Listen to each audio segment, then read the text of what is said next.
Hi everyone, कैसे हैं आप सब। आई होप आप सब बहुत अच्छे होंगे। दोस्तों, आज की बात शुरू करने से पहले एक कहानी सुनाना चाहती हूँ। एक लड़का था, वो एक बड़े महात्मा के पास गया। उसने महात्मा जी से बोला कि महात्मा जी, मुझे काम तो बहुत करना है, मैं करना बहुत कुछ चाहता हूँ, लेकिन होता ये है कि मेरी लाइफ में इतनी परेशानियाँ हैं कि वो परेशानियाँ कभी कोई रहती है और मैं उस काम को शुरू नहीं कर पाता। मैं कुछ भी शुरू नहीं कर पाता। तो महात्मा जी कहते हैं कि बस इतनी सी बात है, ये तो कोई बहुत बड़ी प्रॉब्लम नहीं है। ऐसा करो, आज तुम यहाँ रहो, आज रात यहाँ रुको, कल सुबह मैं तुम्हें इस परेशानी का हल बता दूँगा। लड़का कहता है कि ठीक है। तो बोले, लेकिन तुम्हें एक काम करना है, रात को सोने से पहले पीछे मेरे आश्रम के बाड़ी में कुछ ऊँट बंधे हुए हैं, तो जब ये सारे ऊँट एक साथ बैठ जाएं, तुम उसके बाद में सोने चले जाना। लड़का बोलता है कि ठीक है, इसमें क्या दिक्कत की बात है, जब सारे ऊँट बैठ जाएंगे तो मैं सोने चला जाऊँगा। लड़का खाना वाना खा के वहाँ पे जाके रात को बैठता है। वो देखता है वहाँ तकरीबन 20 ऊँट बंधे हुए थे उस आश्रम के पीछे। तो अब वो देखता है कि कभी एक ऊँट खड़ा होता है तो बाकी 19 बैठे होते हैं, कभी 4 खड़े होते हैं तो बाकी 16 बैठे होते हैं, कभी 5 खड़े होते हैं तो बाकी 15 बैठे होते हैं। इस तरीके से पूरी रात में एक बार भी ऐसा मौका नहीं आया जब सारे ऊँट एक साथ बैठे थे, क्योंकि कोई ना एक ऊँट खड़ा ही रहता है इस तरीके से। क्योंकि महात्मा जी ने उसे कहा था कि जब तक सारे ऊँट ना बैठे तब तक तुम सोना नहीं, तो वो सो ही नहीं पाया। अगले दिन सुबह महात्मा जी ने उसे बाहर आए, महात्मा जी जब सुबह जगकर, तो उन्होंने देखा कि उस लड़के की आंखें बिल्कुल लाल हो रही थी, उसकी आंखों में नींद घूम रही थी, वो बहुत थका हुआ लग रहा था। महात्मा जी ने उस लड़के से पूछा कि क्या बात हो गई, तुम लगता है रात को सोए नहीं। तो लड़के को बहुत गुस्सा आया।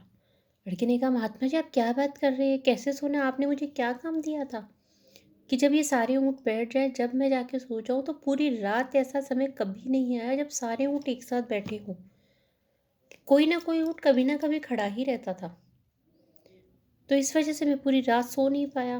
तो महात्मा जी हंसे और उन्होंने उस लड़के को कहा, मैं तुम्हें यही समझाना चाहता था बेटा, कि जब तुम मेरे पास आए थे तुम्हारी परेशानी ये थी कि तुम कोई काम शुरू करना चाहते हो, लेकिन कोई ना कोई अड़चन हर बार आ जाती है, कोई ना कोई ऐसी परेशानी आती है जिसकी वजह से तुम जो चाहते हो वो नहीं कर पाते। तो तुम्हारी ज़िंदगी में वो परेशानियाँ ये ऊँट हैं। सारी परेशानियाँ तुम ये चाहोगे कि सारी परेशानियाँ दूर हो जाए, उसके बाद तुम कुछ काम शुरू करो, तो ऐसा कभी भी नहीं होगा।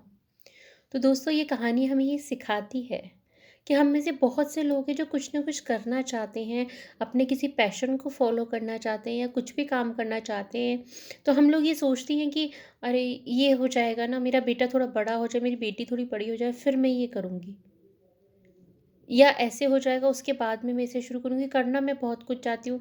तो दोस्तों, मैं यही कहना चाहती हूँ कि परिस्थितियाँ हमेशा आपके हिसाब से नहीं रहेंगी।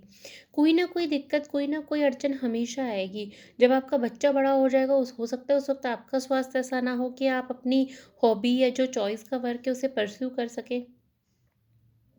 तो दोस्तों, मत इंतज़ार कीजिए परिस्थितियों के सारे ऊँटों के बैठने का। खड़े हो जाइए, चलता रहेगा। आप काम करना शुरू कीजिए, आप अपनी हॉबी को या जिस भी काम को आप करना चाहते हैं, आज लिस्ट बनाइए उस काम की, जो आपने इसलिए छोड़ रखा है कि मैं इसे जब करूँगा, जब ये चीज़ ऐसे हो जाएगी, या जब करूँगी जब ये चीज़ ऐसे हो जाएगी, उसके बाद में मैं इसे शुरू करूँगी। तो आज लिस्ट बनाइए, शुरू होइए। जब आप देखिए, जब आप काम करेंगी ना और शुरू करेंगे पैशन से, प्यार से, डेडिकेशन से, तो यकीन मानिए आपको कोई फ़र्क नहीं पड़ेगा कि कितने ऊँट बैठे हैं और कितने ऊँट खड़े हैं। तो आज मेरी इस बात को ज़रूर ध्यान रखिएगा, और किसी भी तरह का आपको कोई भी क्वेश्चन हो, कोई भी क्वेरी हो, तो प्लीज़ मुझे मैसेज कीजिएगा। Thank you very much.